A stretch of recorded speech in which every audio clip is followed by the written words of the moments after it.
Hello everyone, I am Abhishek HR. Welcome back to the online session on management and economics. In the previous session, you have learnt about the introduction to economics and the scope of economics in the engineering field and some of the basic concepts of the economics like demand, supply and also law of returns.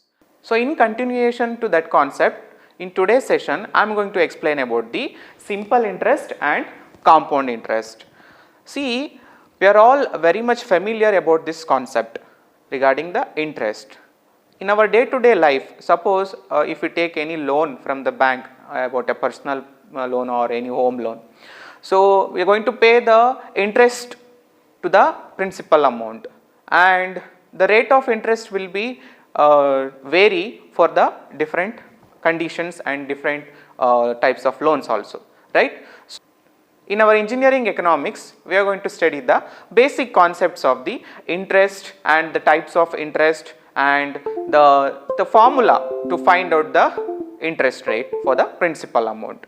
So, in this session, we are going to discuss about interest and simple interest, compound interest, types of compound interest. So, interest means what? Means we are paying some extra amount to the principal amount, or if we are getting the extra amount for the investing amount. So, in two way we can define the interest, and in the interest we have two types, that is simple interest and compound interest. The amount what we pay for the principal amount for certain duration of time, that is nothing but the interest amount. And suppose if we fixed or if we investing some amount to means, for that also we will get some of the interest for certain period of time. So, for that also we call it as interest. So, based on this interest in our syllabus we have two types. One is simple interest and compound interest. I am going to explain one by one now. First we will go with the simple interest. See, simple interest means it is just like we are taking some amount of loan and we are paying with the sum of extra rate of interest and at certain duration of time.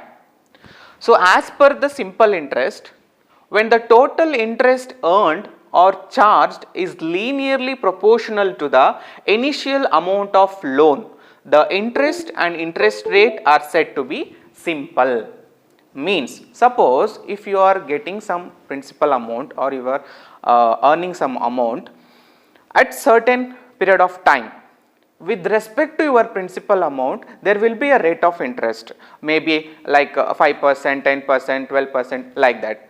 So, in future you will get the future sum amount including the interest amount also. So, for that we call it as a simple interest, and also we have the formula to find the simple interest, that is I is equal to P into N into I. I is equal to P into N into I. P is principal amount, N is number of interest period, I rate of interest, that we should express in percentage, and I is the interest. For example, I will solve one example so you will get to know the simple interest calculation. Suppose if your principal amount is 2 lakhs and rate of interest 15% and number of years is 2 years,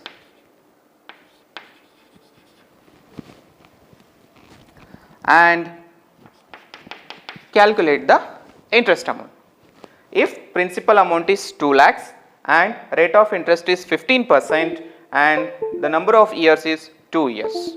So, for this we can calculate the interest, simple interest, that is I is equal to principal amount is 2 lakhs into number of years is 2 and 2 years, and rate of interest is how much? It is 15%. It is in percentage, so 15 by 100. So, if you do the multiplication, so you will get 48,000. 24,000. This is for 2 years. Suppose for 1 year, it will be 24,000, or for a 6 month it will be how much? 12,000.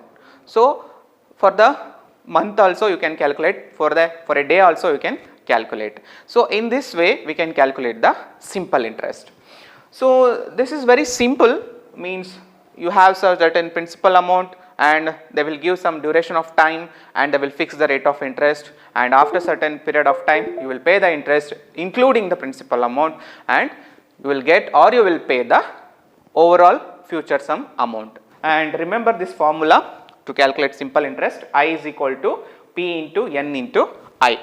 So P is the principal amount, N is the number of interest period, and I is the rate of interest, and capital I is the interest. Small I is for rate of interest. So usually rate of interest will be expressed in percentage, like 10%, 12%, 15%.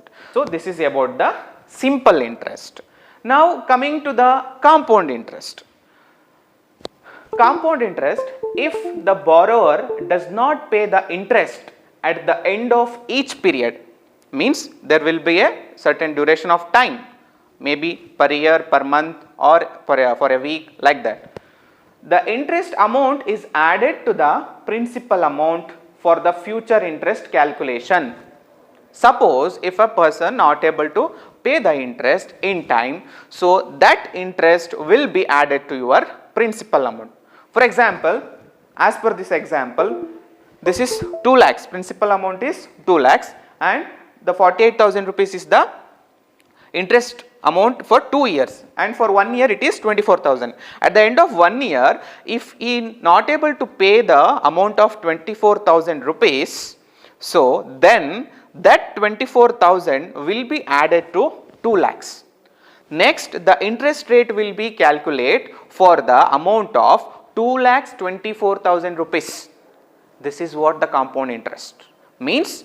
You are going to add, or the bank is going to add the interest amount to your principal amount for the future interest calculation if the borrower does not able to pay the interest rate in time. So that is what the compound interest. In Kannada usually we say Baddi and Chakra Baddi. In the same way the compound interest is here. So from this example, so investor investing of rupees 100 at the rate of interest 15% compounded annually. So this is important, compounded annually. We need to check whether it is compounded annually or compounded quarterly or monthly or in a week basis. Now as per the example, it is compounded annually, means it is yearly, for 5 years. So I have constructed a table. In the starting year, the person is going to invest the amount of rupees 100, right.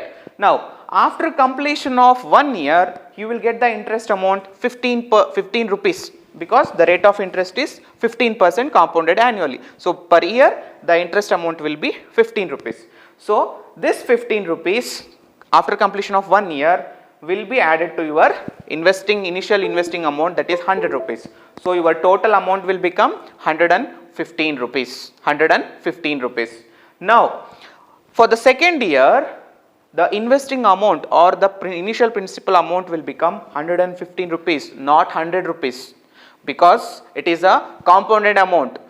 Starting you have already got the interest of amount 15 rupees, then that 15 rupees will be added to your 100 rupees. So your principal amount will become 115 rupees. For the upcoming year, the interest rate will be calculated for the amount of 115 rupees. So after completion of 5 years, he will get 231.31 rupees. After completion of all 5 years, he will get 231.31 rupees. This is about the compound amount or the compound interest concept. So this is the investing, or we are investing, or we are fixed depositing some amount to in bank and we are getting the interest amount. In a similar way, if you get certain amount and if you have to pay the compound interest, means the same thing is going to happen. As per this example, suppose if you are getting for compound interest it is 2 lakh rupees, and the rate of interest amount for the 2 years it is 48,000. For a year it will be 24,000. So suppose if he is not able to pay 24,000 after completion of 1 year, means that 24,000 will be added to the 2 lakhs. Then the future interest will be calculated for 2,24,000. This is what the compound interest concept.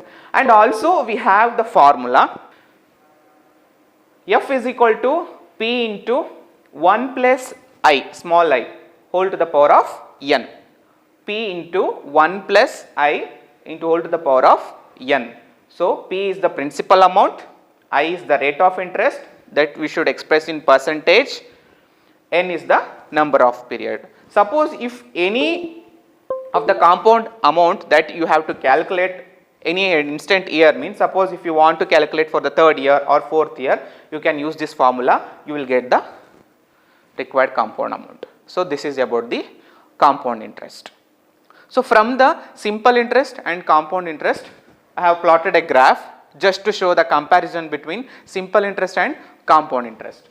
See here, in the horizontal direction, in the x axis we have years, number of years, 1st year, 2nd year, 3rd year, like that. And in the vertical direction, in the y axis we have future amount, so that is represented by capital letter F. And for the years it will be represented by small letter n, that is the number of years. Now we can see this is a line which is indicating the simple interest amount. See here, for the with respect to the previous example in the compound interest that I have explained now, so with reference to that I have plotted the graph. So for that example, if I consider the simple interest, means, so it will become 115 rupees for the 1st year, 130 rupees for the 2nd year, and 145 rupees for the 3rd year, according to the simple interest concept. And according to the compound interest, so for the 1st year the amount will be 115 rupees, and for the 2nd year 132.25 rupees, and for the 3rd year it will be 152.09 rupees. See, from the simple interest amount, after means at the end of 3rd year, so I am getting the amount of rupees 145 rupees, but according to compound interest I will get 152.09 rupees. This is what the difference between simple interest and compound interest. In simple interest, we are going to pay the interest amount as per the number of duration for the fixed rate of interest. But here your principal amount is going to be added with the extra interest amount if he or she will not able to pay the interest amount at the end of the time. So this is the comparison of the simple interest and the compound interest. Then we have one more important concept, that is cash flow diagram. Cash flow diagram, popularly we call it as CFD. So that is, it is a pictorial representation of all the quantities used in computation of compound interest. While computing the compound interest, we are going to use certain parameter, that is fixed amount or the future amount, principal amount, rate of interest, number of years, like that. So that we can show it through a diagram. So that diagram we call it as a cash flow diagram. So cash flow diagram we can show it through two ways. In the first, we can, at the lender's point of view, we can write the cash flow diagram, and from the borrower's point of view we can write the cash flow diagram. Now we will see the lender's point of view. Okay. Now the arrow marks upward and downward is indicating that cash outflow and cash inflow. Downward arrow is indicating that cash outflow, and upward arrow mark is indicating that cash inflow. Suppose the lender's point of view, if he or she is investing or if he or she is giving some amount, so that will become the cash outflow, and after certain number of years, after 5 years, 4 years or 6 years, so he or she will get some future amount as F. So that is what the inflow, like revenue. So upward direction will indicate the inflow and downward direction will indicate the cash outflow. So this is from the lender's point of view. So from the borrower's point of view, See, if you are getting the amount or if you are receiving the amount from the bank or from any person, means that is what cash inflow to you. So after certain number of years you have to repay the amount with certain amount of interest. Then after certain number of years you are going to repay the amount with the additional interest rate to the bank, and for the bank that will be the inflow, means like a revenue, and for you receiving amount itself is the inflow. So this is about the cash flow diagram regarding the interest, simple interest and compound interest concept. Okay, now we will see the types of compound interest. There are 7 different types of compound interest are there. So based on these types we are going to solve some numerical problems. So very first one is single payment compound amount. Second type, single payment present worth amount. Third one, equal payment series compound amount. And fourth one, equal payment series sinking fund. Fifth one, equal payment series present worth amount. And sixth one, equal payment series capital recovery amount. And seventh one, last type, uniform gradient series annual equivalent amount. So these are the 7 different types which will come under compound interest. Now we will see one by one in detail.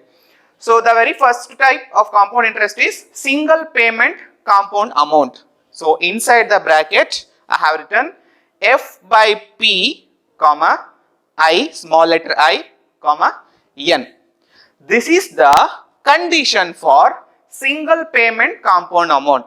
As the name itself it is saying single payment, means we are investing or we are depositing some amount in a single shot, and after certain duration of time we will get the future sum amount. So for that the given condition is F by P comma I comma N.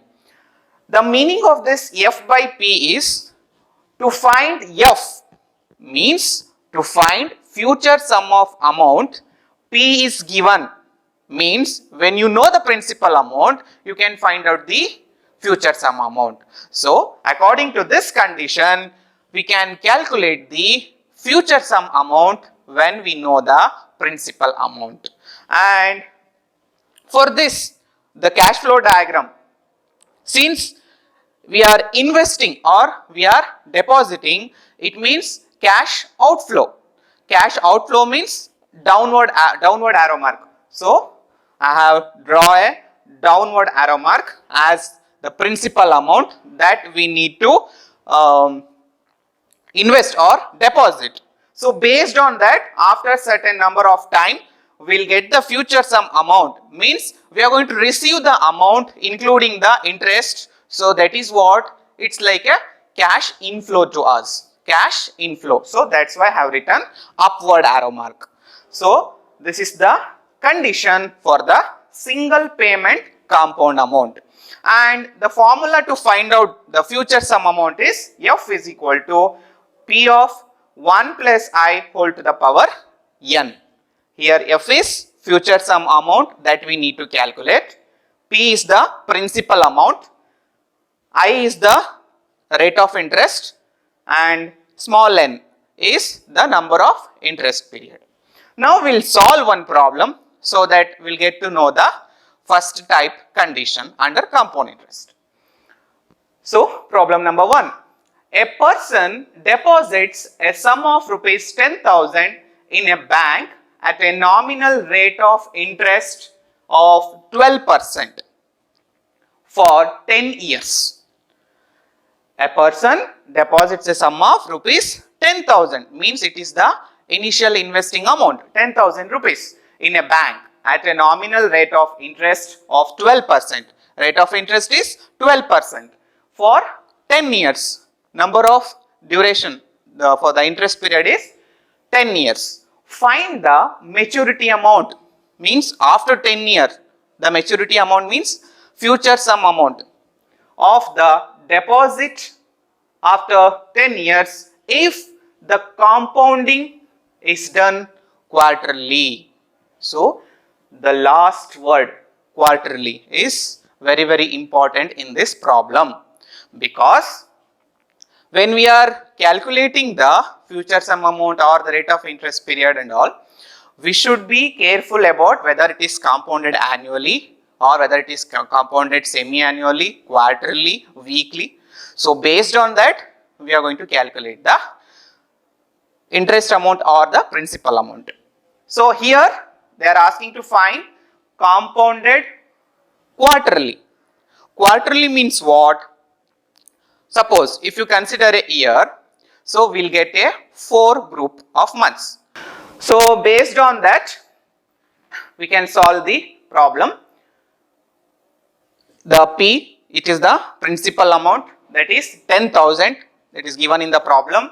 N is 10 years, I is 12%, and F is future sum amount that we need to calculate. So as I said, here I need to modify the interest period because it is quarterly. If it is annually means directly I can take N is equal to 12. But since it is quarterly, here we need to modify a certain factor here. Number of interest period per year means quarterly means it is 4. Then the number of interest periods for 10 years, 10 into 4, it will become 40. So revised number of periods, that is 4 into 10 years, so that will become 40. So your number of period is now 40. Suppose if they ask compounded annually means directly you can take 12, but they are asking quarterly, so that it will become 4 into 10 is 40. Next, rate of interest per quarter. Rate of interest per quarter 12 by 4. So it will become 12 by 4 is equal to 3%, that is 0.03. Now use the formula F is equal to P of 1 plus I power n. Substitute the amount in place of P 10,000, 1 plus rate of interest I 0.03 whole to the power n. N is how much? 40. So you will get the future sum amount of rupees 32,620.37 rupees. So this is the future sum amount. After 10 years, that person will get 32,620.37 rupees. This is one type of method using the formula. We have one more method using the effective rate of interest. See, effective rate of interest will calculate for a year. Okay, so for a year, what will be the effective rate of interest? And by using that concept, we can calculate the future sum amount. For example, for the same problem, I am applying the second method. To find effective rate of interest to suit the interest period which is less than a year. As I said, we will calculate the effective rate of interest for a less than a year. So we have a formula for that. R is equal to 1 plus small I by small c. See, small I is nothing but the annual rate of interest and small c is nothing but number of interest period per year. So based on this, we know the rate of interest, that is I 12%, so 0.12, and C, it is asking to find compounded quarterly, so our C, number of interest period per year will become 4 quarter. So minus 1. So you will get the effective rate of interest, that is R, that is denoted by capital letter R. R is equal to 0.12255. In percentage, it will become 12.55%. Now use this R in place of I. In the formula, we have 1 plus I, no? So this is the rate of interest. Now we have calculated the effective rate of interest, means for a year. So in place of I, replace R. So you will get the future sum amount as 32,620 rupees. Same amount. Here also we got 32,620. Here also 32,620. So this is how we calculate the future sum amount according to single payment compound amount. Single payment compound amount. Now for this problem, we need to draw a cash flow diagram. As I said, cash outflow means what? The downward direction. Cash inflow means outward direction. Now, as per this problem, a person deposits the amount of rupees 10,000 means he is investing, he is giving or he is depositing in the bank. So that is what cash outflow. Cash outflow. So that is why I have written a downward arrow mark. Cash outflow. Now, after 10 years, number of interest period, after 10 years, he will receive the future sum amount. How much? 32,620 rupees. So it is indicating upward, means cash inflow to that person. Before 10 years, he is investing, that is cash outflow. How much? 10,000 rupees. After 10 years, that person is receiving the future sum of amount, that is 32,620 rupees. So that is cash inflow to the person. So this is how we are going to represent the cash flow diagram. So this is for the first problem, for the investing amount and receiving the future sum amount. Now we will see the second condition, single payment present worth amount. The given condition for second type, P by F, I, N. As per your previous condition, it is F by P, means we need to calculate the future sum of amount when P is given. But here in the second condition, it is P by F, means we need to find P when F is given. To find P, F is given, means we know the future sum amount. I want certain amount after 5 years, 10 years or 15 years. Means to get that amount, how much I need to invest now. So that is the second condition, single payment present worth amount. So for that we have a formula, the same formula, just modify it with respect to P. So we will get P is equal to F by 1 plus I all to the power N. And cash flow diagram is same, because even though if you are want to get certain amount, now you have to invest. Now that we need to calculate. So that is the cash outflow, means you are investing or you are depositing in the bank. So after that you will get future sum of amount. So the CFD will be same for the second condition. So we will see one problem under second condition. A person wishes to have a future sum of rupees 20 lakhs for his son's engineering education 10 years from now. So a person wishes to have a future sum of 20 lakhs rupees for his son's engineering education life. So for that, what is the single payment that he should deposit now so that he gets the desired amount after 10 years? The bank gives 12% rate of interest compounded annually. Compounded annually. Underline this, compounded annually. So he wants 20 lakhs after 10 years. Now how much that person have to invest in bank from now onwards? So for that, F means the future sum amount that is given in the problem, 20 lakhs, and I, rate of interest 12% annually, means per year. N is 10 years and P we should calculate. So apply the formula, P is equal to F by 1 plus I all to the power N, and F is how much? 20 lakhs, and the I, rate of interest, is how much? 12%, means 0.12, and number of duration, that is compounded annually, so 12, N is equal to 12.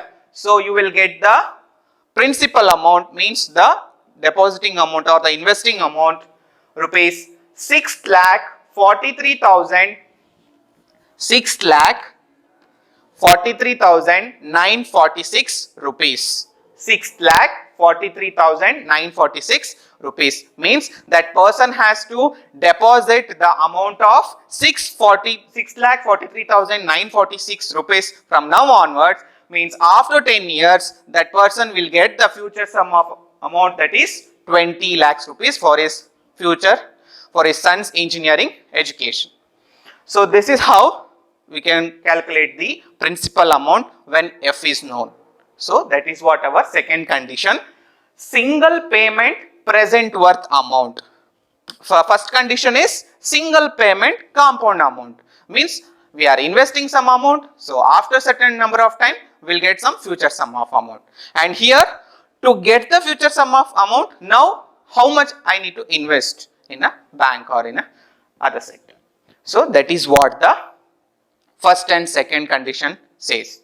And cash flow diagram it is similar to your first condition, means that person is going to invest 6,43,946 rupees, that is cash outflow, so downward direction. Then after 10 years he will get to 20 lakh rupees, 20 lakh rupees. So this is how we can draw the cash flow diagram.